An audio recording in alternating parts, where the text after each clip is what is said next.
We start in 1 minute.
Yes, Shubham, start.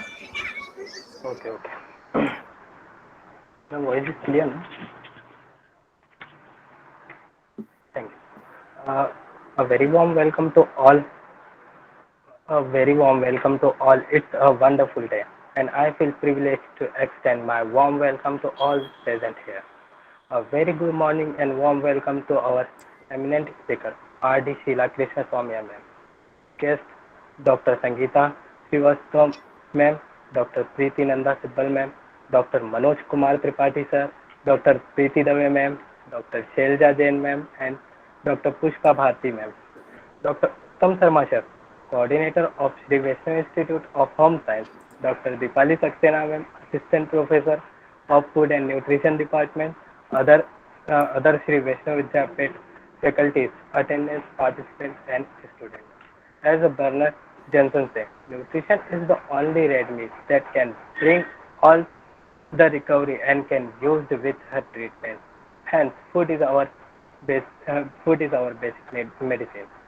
With this word, I, Shubham Mahajan, a student of MSc Food and Nutrition, third semester in Sri Vaishnav Institute of Home Science, welcome you all on the sixth day of National Nutrition Week celebration 2021. A lecture series comes quiz competition from September 1 to September 7. Now, now I would like to invite Dr. Dipali Saxena ma'am, Assistant Professor in Food and Nutrition Department, to introduce our today eminent speaker, R.D. Sheila Krishna Swamy ma'am. Over to you, ma'am. Thank you, Shubham. I'm happy and very privileged to share ma'am's profile. Registration dietitian Sheila Krishna Swamy. Sheila Krishna Swamy ma'am is a registered dietitian with 38 years of professional experience in the clinical, corporate, and communication spaces. She was trained in India as well as overseas. She is actively involved in national and international dieting association and has leadership positions in both. She has a media presence for the last 25 years. Ma'am is also formerly a nutritional entrepreneur, an editor, a public speaker, and a blogger. Currently, she is a nutrition and wellness consultant and works independently as an advisor, writer, an anchor, a corporate trainer, and a counselor. Ma'am also has a YouTube channel called Nutrition Nectar, where she hosts various programs on food and nutrition and health to increase the awareness. Thank you, ma'am. Over to you, ma'am. Sheila, Thank ma'am. you. Yeah. Thank you so much, Dipali. A very huge thank you and applause to you for having put together this beautiful program and inviting so many eminent personalities to speak on various topics of nutrition. You've done a wonderful job. Thank you so much for that, and thank you for making me a part of this entire Nutrition Week celebrations in your college. And Shubham, that was a very nice start to the program today. Thank you so much for that note. Thank you, ma'am. All right, so I'm going to start sharing my slides. Please give me a moment.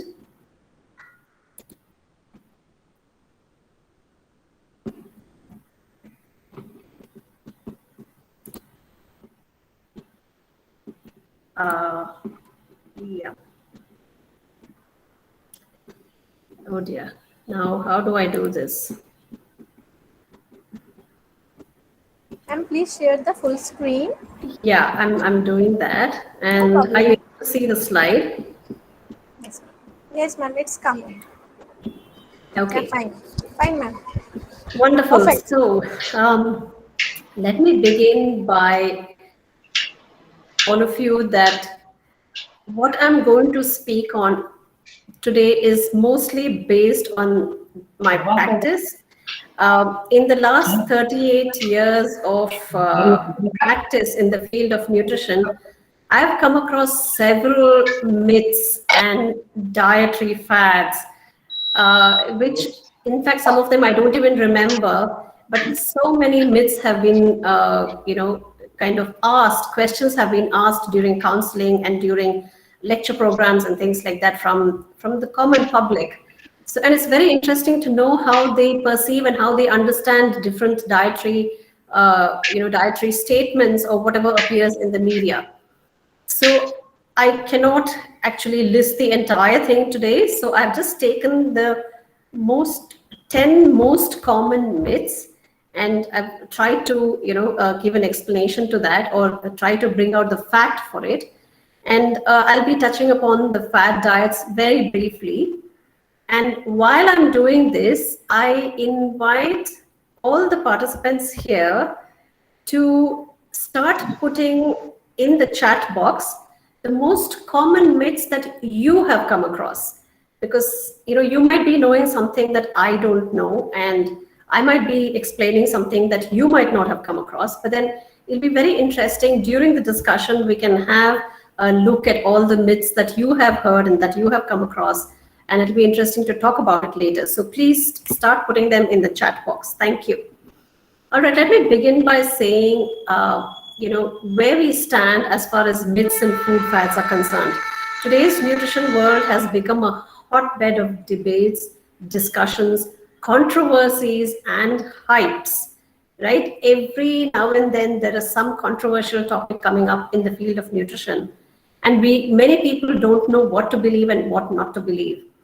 We have a lot of unqualified advisors who are available on every social media platform, and sometimes even quoted by well-meaning journalists, right? I'm sure all of you have come across a lot of people who believe or who claim that they know everything about nutrition, who even claim that they have, they've done a course, a certificate course or something like that, and who give wrong advice to people.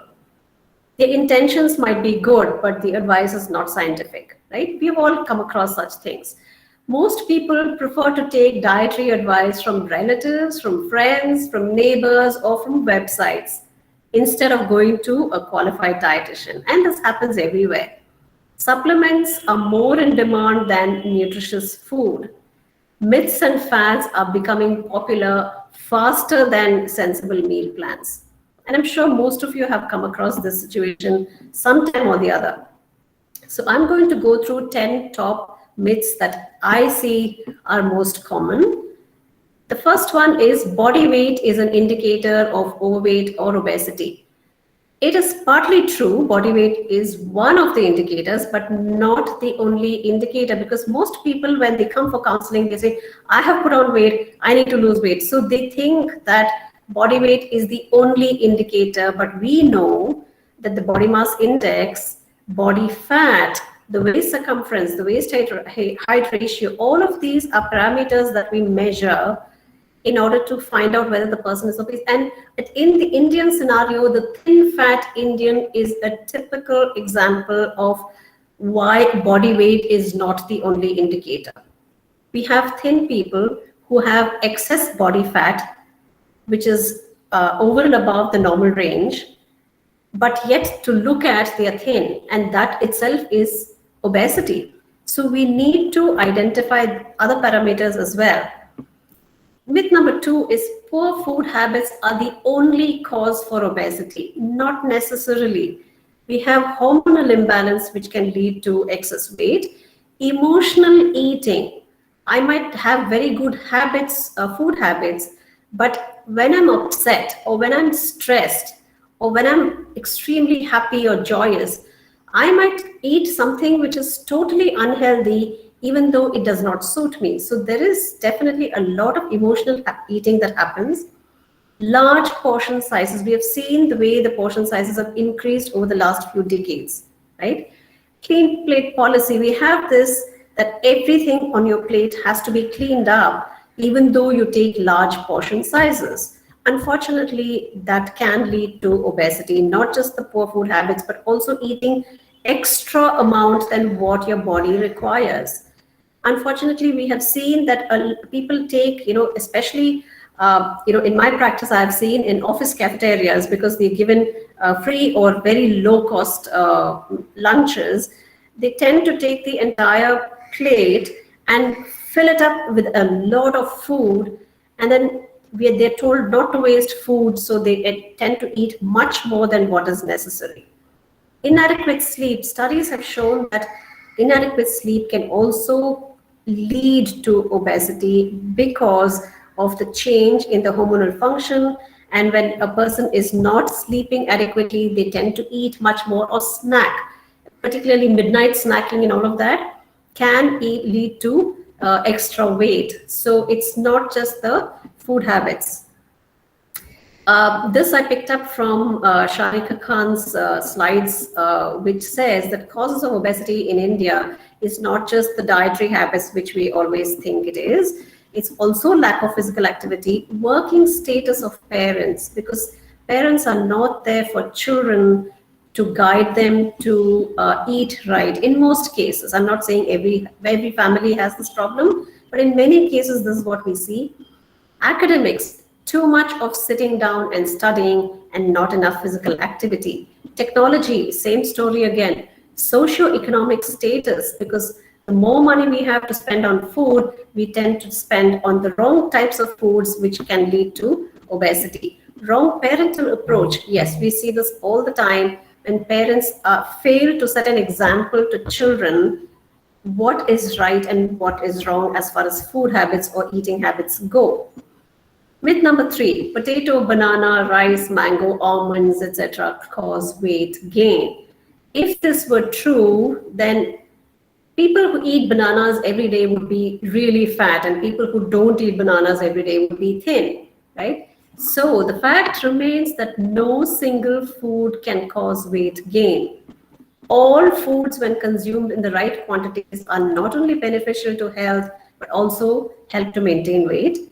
Potato, banana, rice, mango, almonds can be included as a part of a well-balanced meal plan without the fear of adding weight.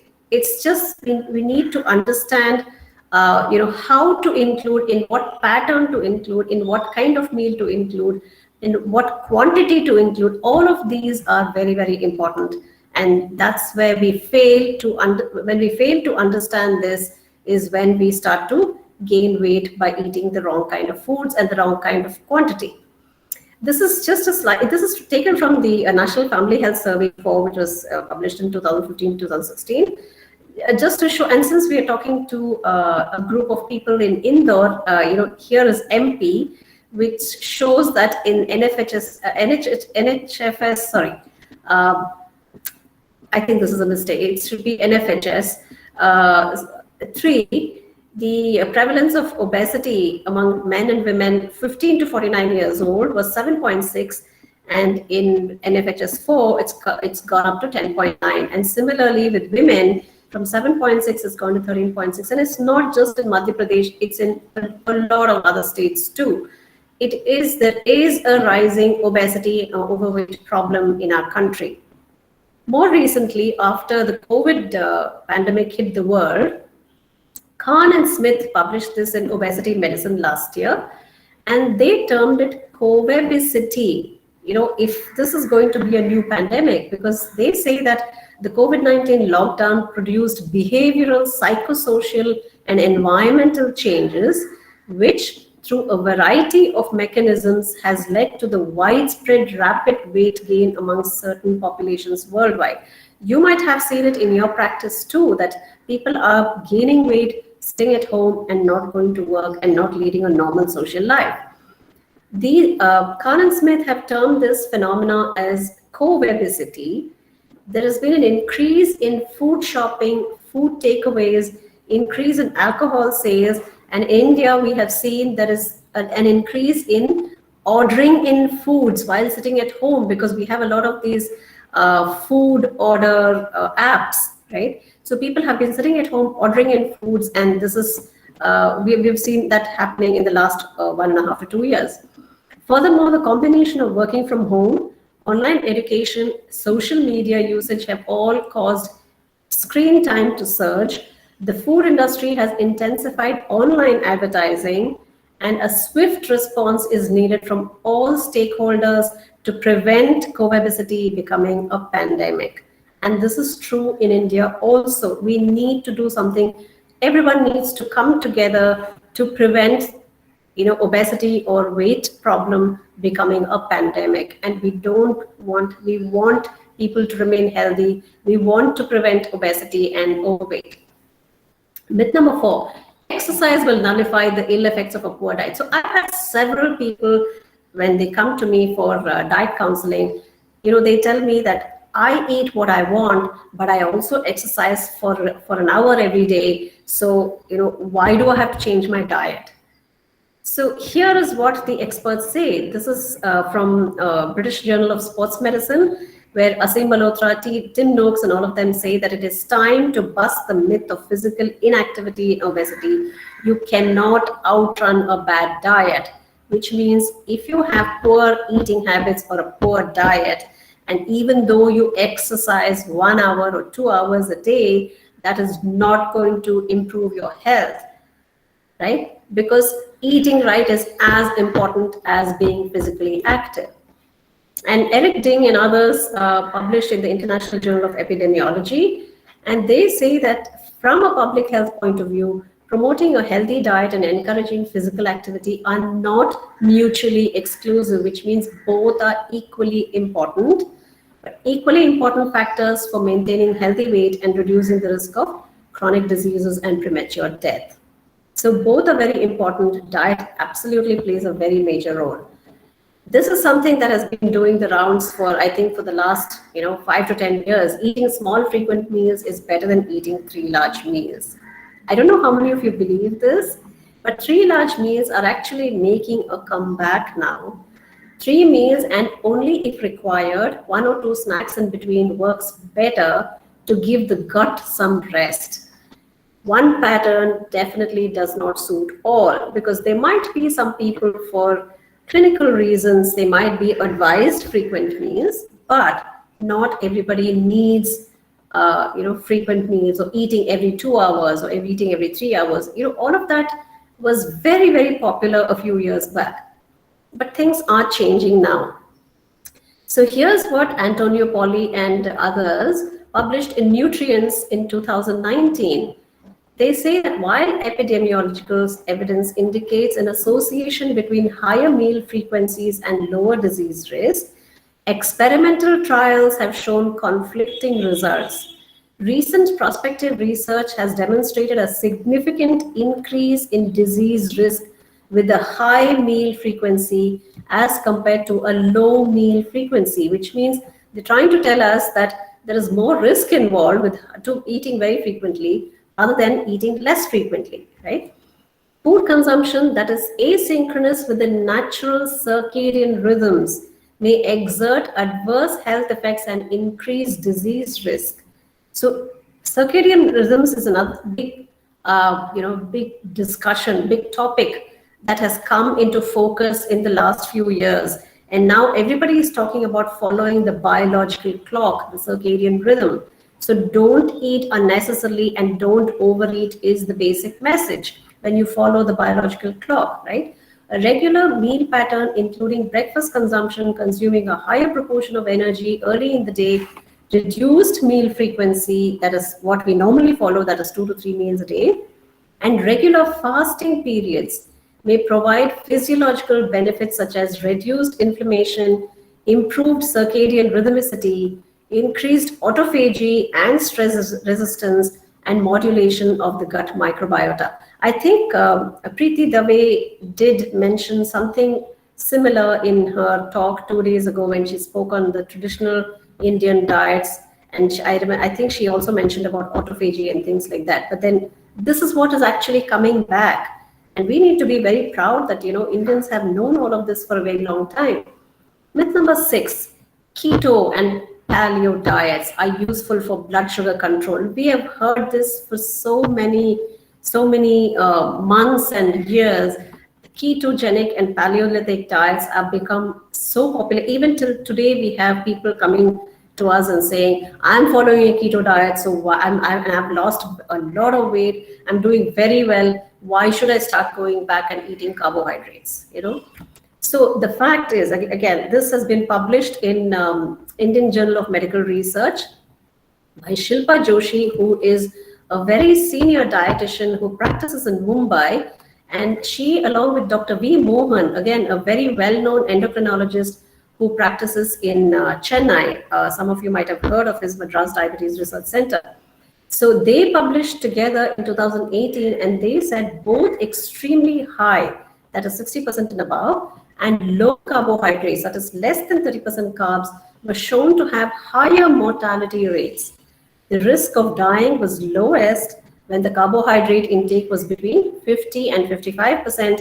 Now, some of the studies show even as low as 45% is fine, as long as you have good amount of protein. And of course, it has to be complex carbohydrates and unrefined carbohydrates. But along with 45% carbs, with adequate amount of protein and fat, does help in maintaining weight and controlling blood glucose levels. While low carbohydrate ketogenic diet does admittedly show dramatic improvements in short term, these can increase morbidity and mortality in the long run, and they are not sustainable.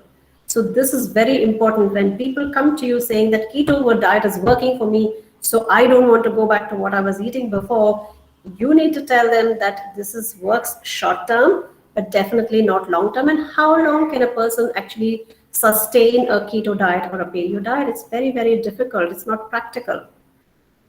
And one more on the same myth again, keto and paleo diets are a panacea for weight loss. As I said, a lot of people come to us saying this. So the fact is that the typical paleo diet puts most at risk for deficiencies in calcium and vitamin D. At the same time, saturated fat and protein can be consumed far above recommended levels. The paleo diet isn't effective for sustained weight loss, as it's very difficult to stay committed to any diet that is too restrictive of one or more food categories.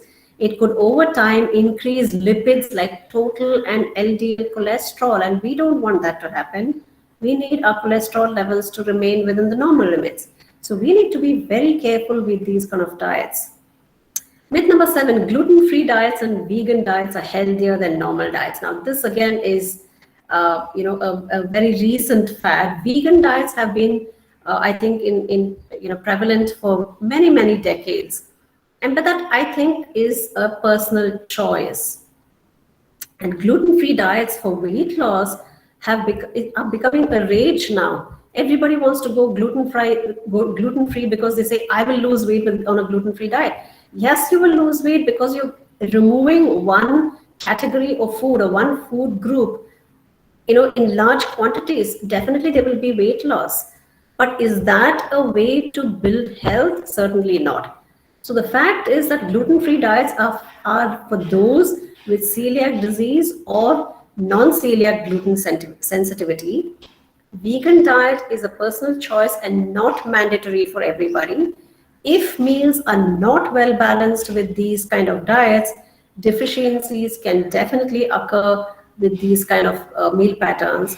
And there are very few actually, small studies to show improvement in rheumatoid arthritis and LDL cholesterol levels with gluten-free and vegan diets. But then all of these studies have been done in the Western population, and they're, like I said, they're very, very small studies, and I think we need much more substantiation to show that these actually are useful. And I don't think in India we really need to follow these diets unless it's absolutely necessary. If it is necessary to follow a gluten-free diet for health reasons, please do. if you want to follow a vegan diet because you like to do that, or if it's your personal choice, then please go ahead, because nobody can force you not to do it, right? But otherwise, if you just think it's a fad or somebody else is following it, my neighbor, my friend, my cousin, somebody is following it, therefore I want to do it, don't bother to do it. Supplements are necessary after we cross 40 years of age. I've had several people coming to me and saying, I have crossed 40 years of age, I'm over 50 years of age, so I need to start taking vitamin B complex supplements, I need to start taking calcium supplements, I need to start taking ABCD, a whole lot of herbal supplements and things like that are available in the market. And when I tell them that, look, you are a healthy adult and you can exercise, you can eat right, your digestion is good, so please eat on a plate. You have natural foods and plenty of variety. And fortunately in India, we are blessed with a wide variety of foods in all the food groups. So put it all in your plate and start eating them. You don't need supplements. They're not very happy. It takes a lot of talking and convincing to tell them that you don't really need supplements unless there is a nutrient deficiency and the diet is unable to meet the requirements for whatever reason. Supplements are definitely useful for hospitalized patients and convalescing patients. Now, when we work in hospitals, we would definitely prescribe nutrition supplements for them because they are unable to eat the quantity and the quality of food that they need for nutrition. And they would be, to some extent, they might be malnourished, and sometimes maybe they're not highly malnourished, but still would require, because they're convalescing and they can't eat the amount of food that is required. And they might also be required when there is malabsorption or any other imbalance in the digestive system. Yes, we're not saying, I'm not saying supplementation is absolutely useless, or it's, I'm not saying that supplements are not necessary at all. They are required for a certain group of people when there is a necessity. But for a normal healthy adult, unless there is a nutrient deficiency, we don't need to start saying, okay, you take these supplements and you eat all of this and you'll be fine. Not necessary. Always check with the physician or a dietitian before taking supplements. I think that's very, very important to remember. Okay, this is, again, I don't know why, how and where this started, but this was all over the media. Rice should not be eaten at night. And I think some people still believe this for some reason. Rice should not be eaten at night. And this must have started about, 10, 15 years ago. But the fact is, most Asian countries eat rice at night. Most people in South India and East India eat rice at night. Rice per se doesn't lead to weight gain. A lot of us eat rice regularly. That's a staple, right? And if this were true, a lot of us would have been overweight or obese. But rice by itself does not lead to weight gain. It's the quantity, it's the type of rice, and it's what goes with the rice or what doesn't go with the rice that can actually lead to weight gain. And of course, the quantity of total food, the calorie intake, and all of that also plays a role. But by itself, let's not blame the rice for weight gain. Quantity and quality of rice are important aspects while choosing rice. All right. This again, I've had a lot of people come to me and say, I'm going to give up fat because it's going to make me fat. I don't want to eat fat. Give me a diet which does not contain any oil or ghee or butter or any of that, and I'm willing to follow your diet. Sorry, you do need some amount of visible fat through the food, because fat has multiple functions, including providing satiety and nutrients. Excess intake of fat could definitely lead to health problems like obesity, cardiovascular diseases, diabetes, and cancer. So we're not saying, take loads and loads of fat on your plate, but a limited amount of fats can help to build tissues. And we all know that. And we've been using that, 1 teaspoon of ghee or maybe 2 teaspoons of oil for the tadka, and maybe half a teaspoon of butter on a slice of toast. We have been doing all this for many, many decades. So I think it's important to continue to include some amount of visible fat, but the quantity again is very, very important. And also the type of oil that you use also is very, very important. So that's something that we need to keep in mind. So here's again, so I'm done with the 10 myths, and I'm going to just share a couple of slides on fat diets. I still have another 5 minutes left, I think. All right. What are the claims? Okay, fad diets have been existing for the last 2 centuries. So I think in the 1800s, the first fad diet came in about, I think, something called the vinegar diet or something like that. And it's as old as that. So it's nothing new. There have been plenty of fad diets over the years, over the decades, and over 2 centuries. And there's been cabbage. I've just put a few examples here: cabbage soup diet, ACV or apple cider vinegar diet, Dukan diet, liquid diet, raw food diet, keto diet, South Beach diet, Atkins diet. What else? There are so many, and we also have what is that? Juice diet or something like that. A whole lot of things have been. They just keep coming and going, coming and going, coming and going. Do you know of any fad diet that has lasted for a lifetime? None of them last. They just come and go, come and go, come and go. Why? They claim a lot of things. They claim rapid weight loss, which does happen because you're restricting the amount of calories. They definitely claim that you will get a flat stomach. It suppresses the appetite. You have inch loss. You have better digestion. It cleans your body. And there is a magic or a miracle happening. So anything that calls itself a magic or a miracle, please be suspicious. I don't think we need to follow something that is magical or miraculous, right? Because we need to eat sensibly. So if a fad diet promises you of a quick fix, that's a red flag. If the claims are too good to be true, that's a red flag. If there are simplistic conclusions taken from a complex study, and all of you, being science, experts, you know what a study looks like, and we can't just draw very simple conclusions from a very complex study and say that this is what you have to do. Then please be suspicious of it. Advice based on a single or a simple testimonial, be careful. Dramatic statements to lure followers, and this is what is happening today, right? A very, very tall claims to say that I will help you lose weight, you just follow the ABCD, and this is what happens. Recommendations to buy products. So this is another thing we have to be very careful about, because they will, people who want to sell this to you, the fat diets or whatever, they will say you follow only 500 or 800 calorie diets, plus you eat this product, that I'm selling you. You take this along with that and you will lose weight and you'll be very healthy. Please be very, very careful about these kind of sales, because a lot of them are not qualified to sell is qualified in nutrition, and they don't know much about nutrition, and they try and sell products only to make some extra pocket money. What are the risks of fat diets? Loss of lean body mass for sure, definitely nutrition deficiencies, reduced basal metabolic rate, side effects like constipation, hair loss, anemia, fatigue, depression, impaired immunity, etc.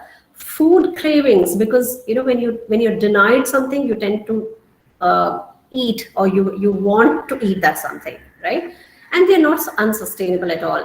Usually the fat diets become popular because of short-term benefits or with celebrity endorsements. In India, we have so many celebrities, and across the world also, we have so many celebrities who say that, okay, I'm following this particular diet, and I've lost a lot of weight, and therefore this is good. So if I say that, if I'm a celebrity, and if I say this diet has worked for me, because I make a big, I talk about it in the media and things like that, there will be 10,000 people following what I'm doing. So that is what happens with celebrities endorsing fat diets. Unfortunately, we need to warn the people not to follow anyone blindly, because one diet doesn't fit all, as you all know. I mean, especially the dietitians and nutritionists here already know that one diet does not suit everybody. And this is a very interesting, little cartoon that I found. So this is what we see normally, right? They will show a picture of a before, and they will show a picture of the after, and you see the weight and the waist loss here. The after definitely looks much more attractive than the before, but they don't show what happens after the after, because after this has passed and some months or some years later, this is what the after looks like, and this is never shown to us. So that's why we need to be very careful about the fat diets. So I'm coming to almost the end of the talk. dietitians, I think, play an extremely important role, and we have such good academicians in this audience who are training young students to become good dietitians and nutritionists. And you must be very proud of your students, and the students who are dietitians present in this audience. I request you to convince people when you finish your studies and you become practitioners. Please convince people that they need to go to a qualified dietitian. If somebody comes and shows you a diet plan saying that I got this from somebody, ask that person if that diet plan was prescribed by a qualified dietitian. Very important, right? And personalized diet plans or dietitians are not meant only for movie stars or celebrities. We can counsel everybody. We counsel hospitalized patients as clinical dietitians. We have community dietitians. We have public health nutritionists. We have private practitioners, like what I have been doing for many years. So we have, and of course we have researchers and academicians who are doing great work in their own field. So when there are so many of us who are qualified, I think it's very, very important for the people to know that they need to approach a qualified dietitian in order to get a well-balanced meal plan which is suited to that particular individual, right? So unfortunately, what happens is many people come to us after they've tried out everything else, and then they come to us and say, look, I tried this out, it didn't work. Now I've put on more weight, or I'm not feeling very well. I have some hyperacidity problem, and please help me out. So yes, it's very important. And once you become qualified dietitians, please make sure that you convince people that you have the knowledge, you have the expertise, and you are the right person that people should go to get a diet consultation. So it's not just about meal plans and food groups and things like that. We also need to, going forward with a lot of climate change and all of that happening across the globe, I think we also need to keep sustainability in mind. And I think this, again, Preeti Davi brought out very well in her talk about using local seasonal foods. So sustainable foods is the future for us. And the United Nations has said that by 2030, all of us need to ensure sustainable food production systems and implement resilient agricultural practices that increase productivity and production, that help maintain ecosystems, that strengthen capacity for adaptation to climate change, extreme weather, drought, flooding, and other disasters, that progressively improve land and soil quality. So I think all stakeholders are important. So we as nutritionists and dietitians, we need to work with people who are in the field of agriculture, food science, what else? The health experts, the healthcare professionals, all of us have to come together in order to provide not just healthy meals, but also food that is grown in a sustainable way. I'm going to end with this. Mahatma Gandhi's precious words: the world has enough for everyone's needs, but not enough for everyone's greed. Thank you very much. These are my social media handles. If anybody is interested, you can make a note of it, or just click a picture and then you can connect with me. Thank you very much, and I'll be very happy to answer questions if there are any. And I'm hoping that, okay, I'm going to stop sharing now. Yes, ma'am. Shubham, take questions from the chat box. Thank you, ma'am, for sharing your knowledge and deep insight about the dietary myths and food fads. Thank you for enlightening us. I know, ma'am, there are lots of queries and questions already there in chat box. So, with your permission, we would like to take a question from participants. Yes, please. I'll be very happy to answer to whatever extent I can. Oh, wow. Okay. Okay, Shubham, if you don't mind, can I just read out some of the myths I think some people have put in? Yes, ma'am. Yes, ma'am. Can I please read it out? Yes, ma'am. No problem. Yes, ma'am. Yes. Okay, yeah, see, there goes. Divyanshi says potato rice is bad for weight loss. Excellent. I'm so glad you heard this too. Dr. Anu Ukande says we should not have curd after sunset. Look at that. Okay. I have heard that we must not eat fruits in the evening. Is it a myth? Okay, that's a question, I think. Is it a myth? Yes, it is a myth. Do any of us avoid fruits in the evening? I don't think so. We do eat fruit in the evening and sometimes even at night, right? So yes, if it suits you, yes, please go ahead. But for some reason, if it does not suit you, then maybe you should consult your physician and then, go with whatever he says. Okay, Preeti, thank you for that. Eating bananas increases weight, and that is such a common myth that we all come across.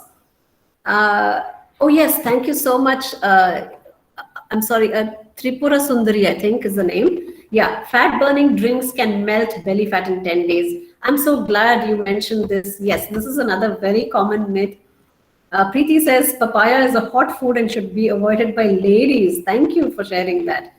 All right. Okay, I don't know. Okay, I don't think there are any more myths, but this was really interesting. I'm so glad that others have mentioned some of the myths that they come across too, and thank you for sharing. Yes, Shubham, please go ahead with the questions. Thank you. One is myth is also there for Aditi. Yes, Aditi? Ah, where I didn't see that. Yes, Aditi Gupta. Yes, don't have water after consumption of custard apple. Why? So thank you, Aditi, for sharing that. It's so interesting. Oh yeah, there's one more. Pamela Das says, do not drink water after eating oily food. Maybe people feel that oil and water don't mix, right? So maybe you shouldn't drink water after eating oil. I don't know. So I'm so glad that all of you have written all these myths. Yes, there are plenty. There are plenty, and thank you for sharing. I don't think there are any other. Yes, Shubham, all yours for the question answers. Okay. If anyone wants from panelists and students, they can unmute yourself and ask the question to ma'am. Yes, anyone asks questions to ma'am from the guest attendees? Yes, Neha Singh. Yes. Good evening, ma'am. Good evening, Neha. Ma'am, there is a triple five framework by it's a book by Dr. William Lee, uh, and the book said about the triple five framework where we should add at least five foods in our diet, healthy foods, and this would be a you can say that जैसे हम अपने bank में currency add करते हैं for a saving we can add 5 healthy foods like for 5 systems angiogenesis regeneration and for microbiota and one for and for there's a 5 framework, so we should add 5 foods daily for that purpose. So it's a great book. So I just want to say it's a fad or it's realistic. Neha, honestly, I haven't come across this book, so I can't comment on it. But adding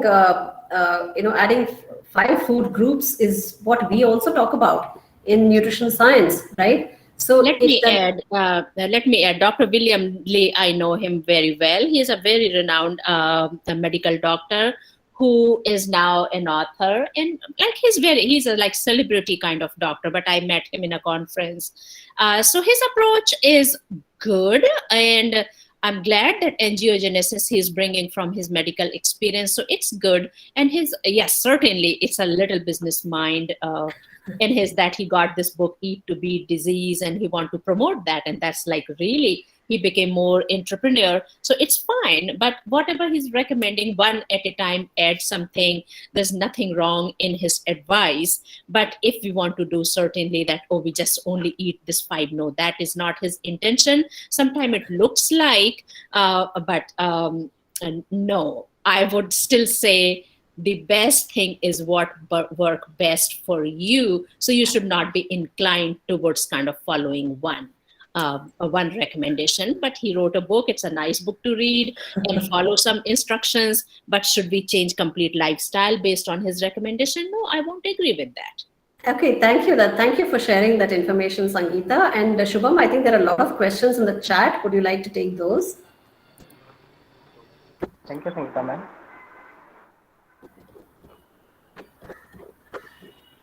Wow, Deepali, I think we'll need another hour to answer all these questions. Yes, There are so many. Okay. So ma'am, there are one question. Ma'am, is fish and curd not consumed together? Question mark. Oh, a fish and curd. should not be consumed or can it be consumed? What is the question? Sorry. It's question mark. Okay, so It's- question is whether they can be consumed together. All right. So normally, we don't see people combining fish and curd, maybe for personal reasons, for taste or whatever. But as far as I know, and I'm not okay. Disclaimer: I'm not an Ayurveda expert. I'm not an Ayurvedic physician. But as far as I know, I think Ayurveda science says that fish and curd should not be combined in a meal. So if anybody else has any thoughts on that, that would be nice. But in nutrition science, we don't have anything like fish and curd should not be combined. Even in pulses and curd should not be combined. Like in dahi badas, we can combine. In raita, we combine all. But some Right.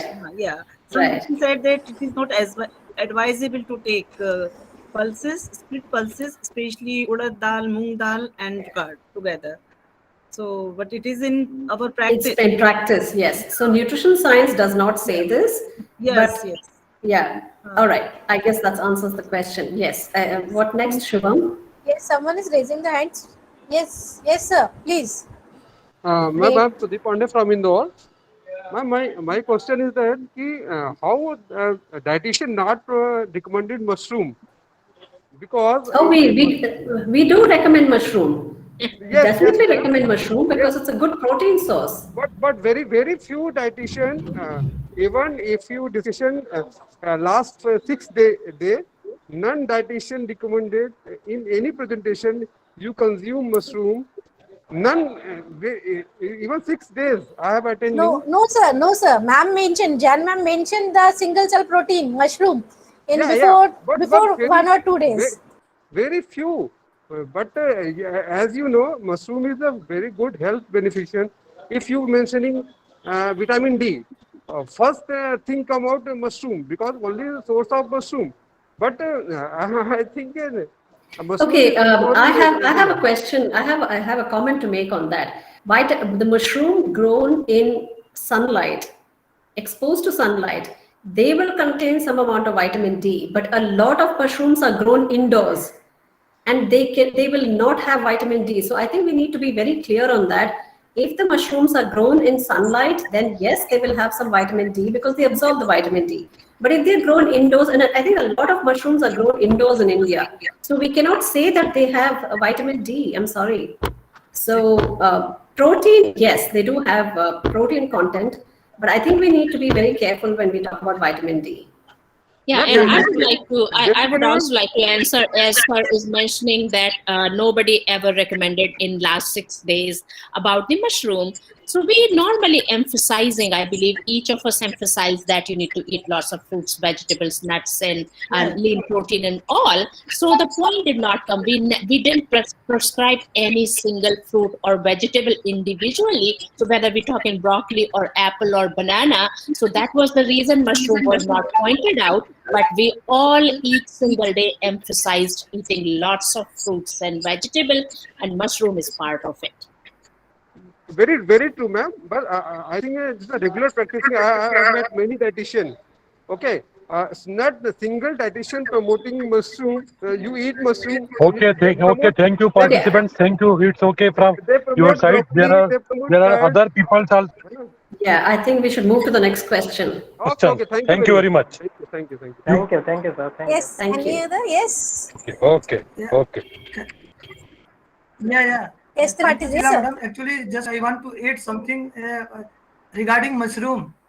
Basically, in our country, the peoples are very much not informative to the mushroom because the cultivation is the one of the important factor. People have several myths that the mushroom comes from this source. But one thing is very important. Whenever we go to the mushroom, the toxins, emanating toxin is very important. And it is very difficult to clarify that which group of mushroom in the market have these toxins or not. So it is not the sentence that we are not recommending. Mushroom is really very good, but when they grow in controlled conditions, that's why most of the doctors and nutrition people are not asked to the common people just take the mushroom due to this toxicity. toxins immunity. But there is no other reason to recommending them this mushroom.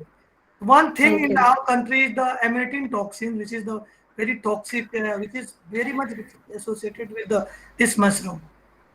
Thank you. Thank you for that. Shubham, any other questions? Yes, questions Yes, from Sanjana. the guest? Yes? Anyone want to ask questions? There are a lot in the chat box. We could take some Yes, of them. yes, sir. Yes, ma'am. Ma'am, I have one query actually which faces several times to the person or in the many conferences. People are always asking what is the right time for the consumption of curd? Before diet, after diet, It's a question. morning, lunch, or dinner. Then what will be your opinion, ma'am? Okay. Normally, we Indian diet does not, Indian traditional Indian diet I'm talking about, does not include curd in the morning. That is with breakfast, right? Usually the curd intake or the buttermilk intake. When I say curd, I mean buttermilk or curd or raita, whatever it may be.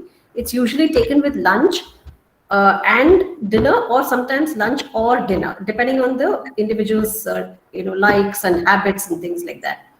So if it can be taken as a definitely as a part of a meal, because it has the gut friendly bacteria. Curd has, I mean, as you know already, and I think most of the people in the audience knows that it has the gut friendly bacteria, and it also helps to digest the meal very well. And usually it is eaten towards the end of the meal. Curd is always eaten. We finish off a meal with the curd or a raita or a buttermilk or something like that. So it's absolutely fine. But for some people, curd at night does not aggravates their health concerns that they have. Particularly if it is a respiratory problem or something like that, it tends to aggravate the problem. So therefore, only in those cases we tell them not to eat curd, but they can take buttermilk at night. But otherwise, normally we don't advocate, staying away from curd anytime. I hope that answers the question. Okay.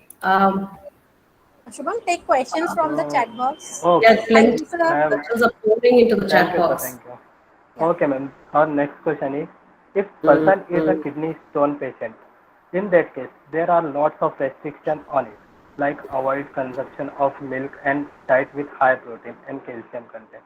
So, what to do in case to maintain proper health and balance? A kidney Okay, stone so patient.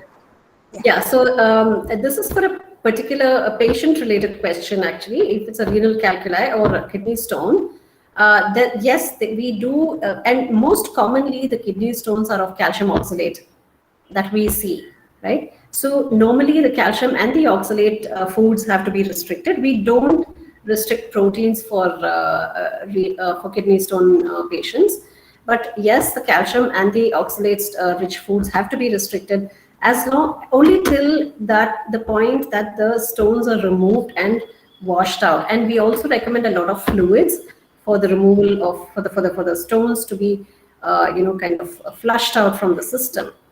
So, but further, without knowing the history of the patient and without knowing the medical details, I won't be able to give a proper diet on this platform. So my suggestion is that please, if whoever has this kidney stone, please go to a qualified dietitian, meet the dietitian. She will take your history, she will take the medical details, she will see the reports and everything, and then give a proper diet suited to that particular person who has the kidney stone problem. Thank you. Yes, any other students? Okay. There is one from Pallavi Kumari. Where do you see that? I see, if a person eating good and not having any kind of bad habits, still it gets deficiency of vitamin D. Can you suggest, ma'am, why and what to eat?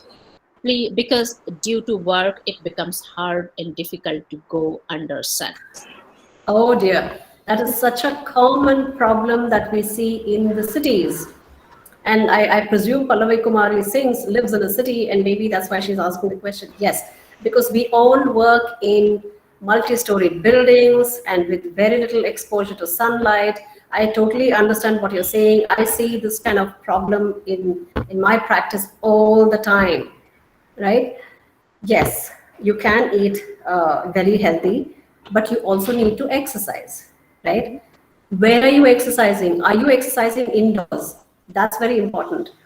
If you're exercising indoors, please make some time to go out during, you probably, if you're working indoor, if you're working in an office, then you probably have a lunch break of about 45 minutes, half an hour to 45 minutes, right? You don't need 45 minutes to eat your lunch. So keep aside 15 minutes, half an hour, 30 minutes to finish your lunch, 15 minutes to go out and take a stroll outside your office building, right?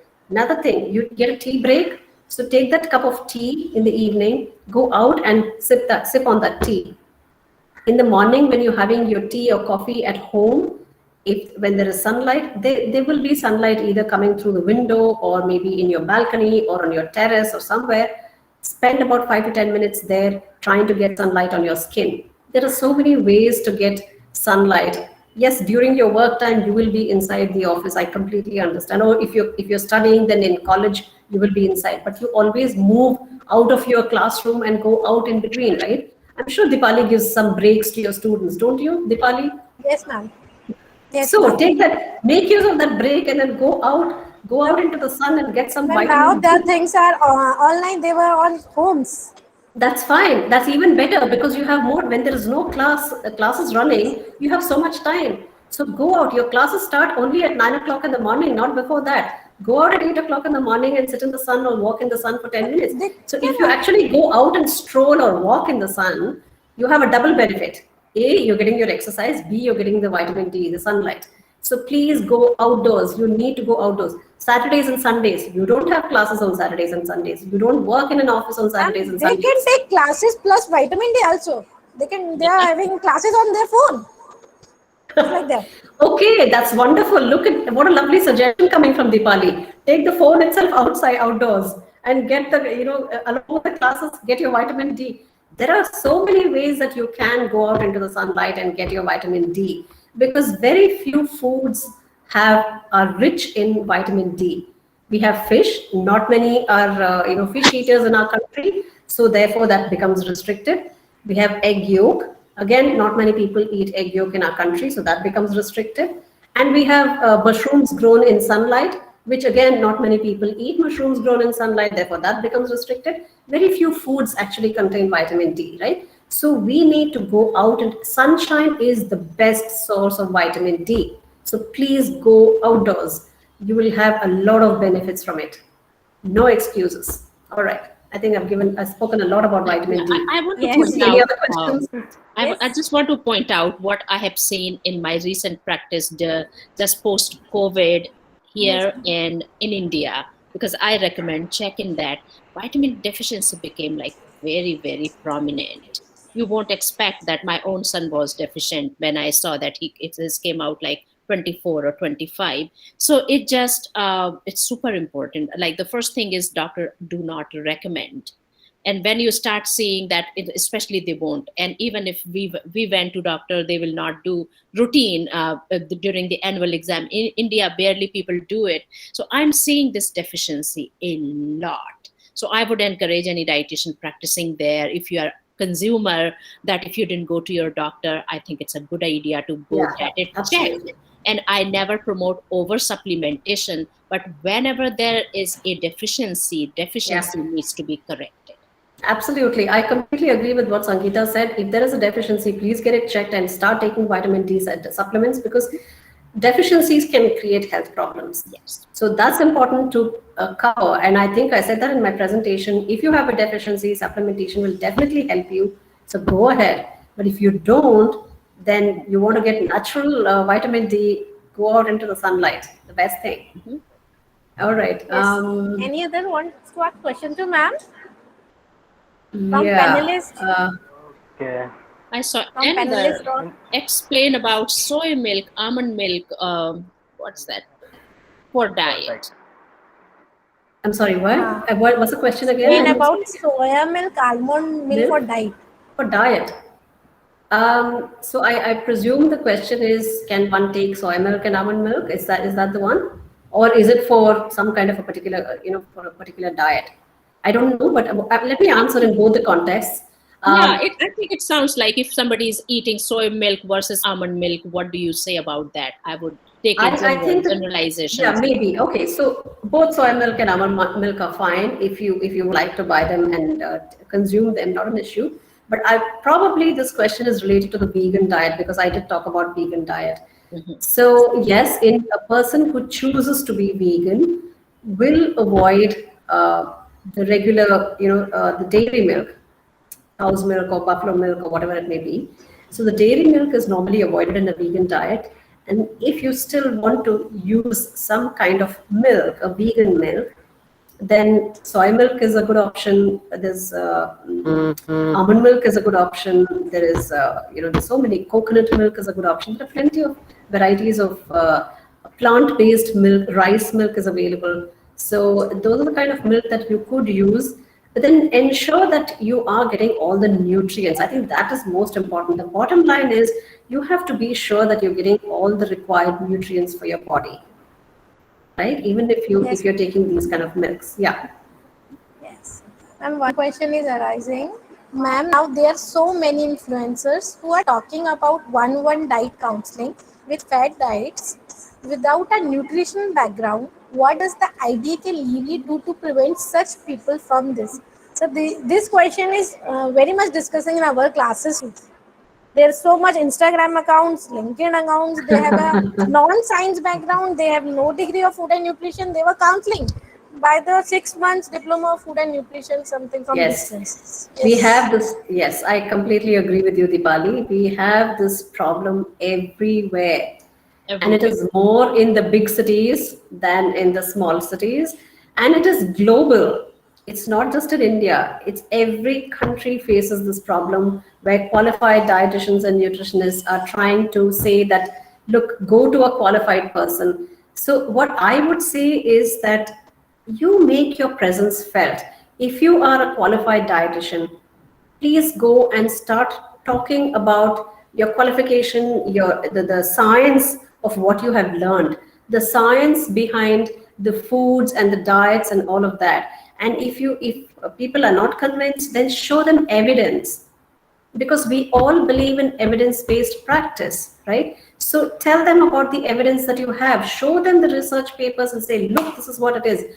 Don't go with, whatever you just hear from social media. So I think we need to be confident.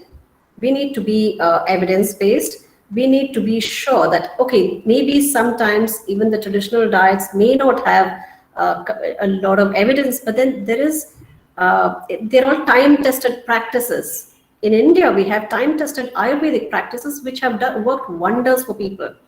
So ask them to go to a qualified Ayurveda physician.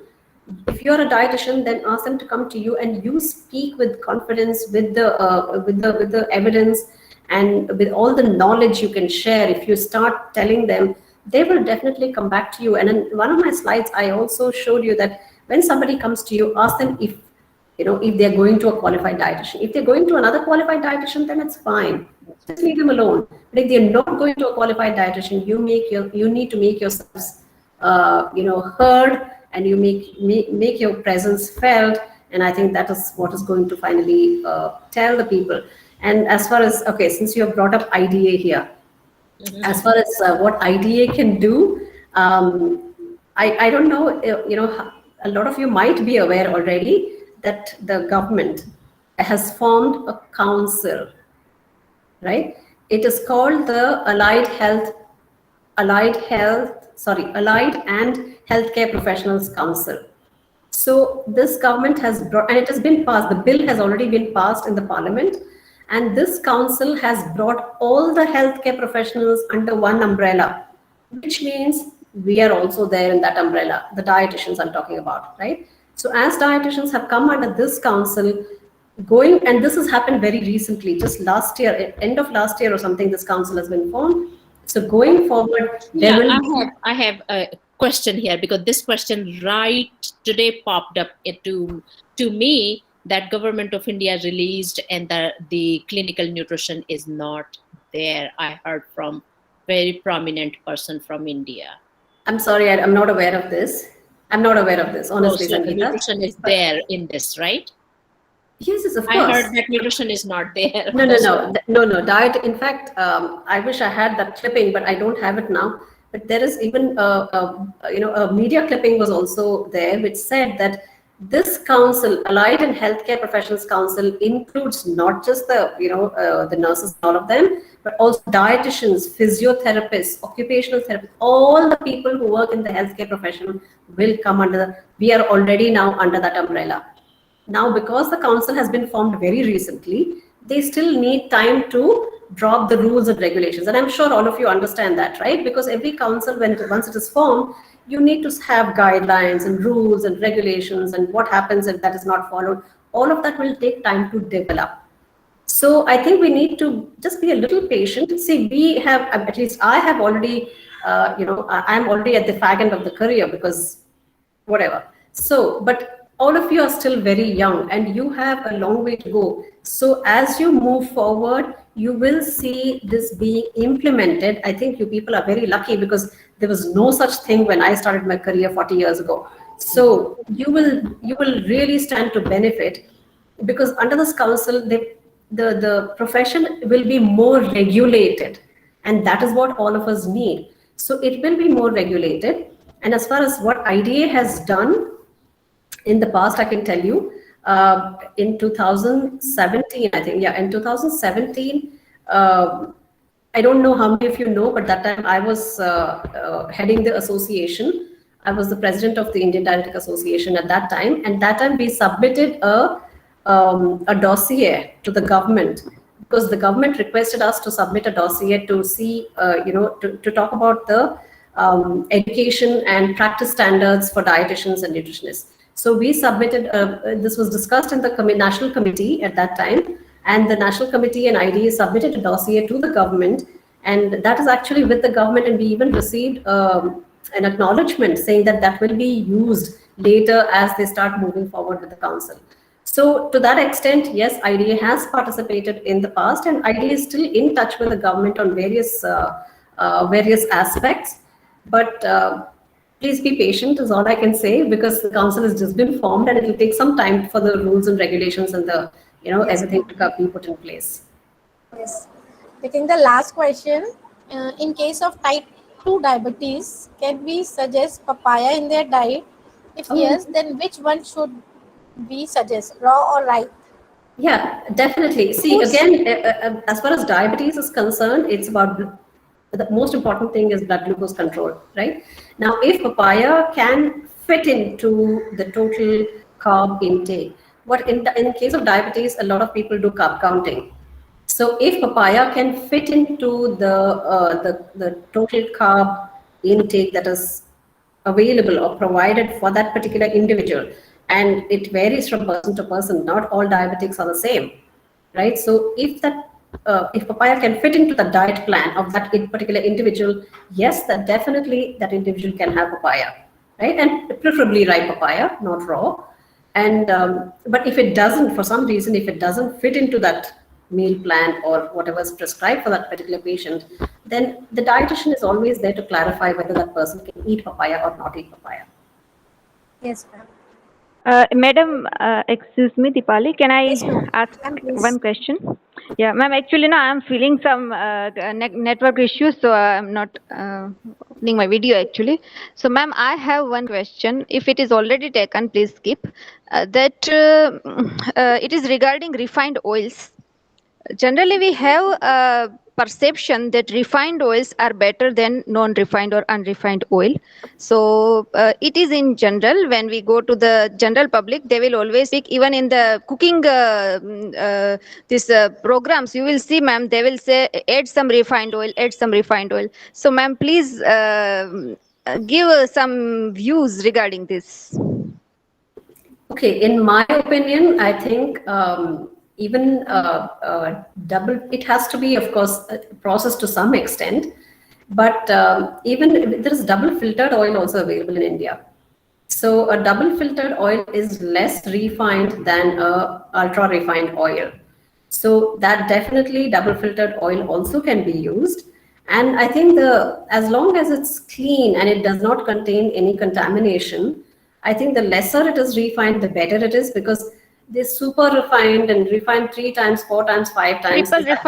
Triple refines are available now. Exactly. So those are the ones which are devoid of everything except calories and fat, right? So I am sure people working in US, like Pushpa works in the US university, and I mean agricultural university, and Preeti works with the farmers and with the agriculturists. So I'm sure they will be able to answer this question better. But in my opinion, I think the lesser the refined, the better it is. And if you can take double filtered oil, which is properly cleaned and pure, then nothing like it. Of course, quantity. Please limit the quantity of total fat in your diet. It's very, very important.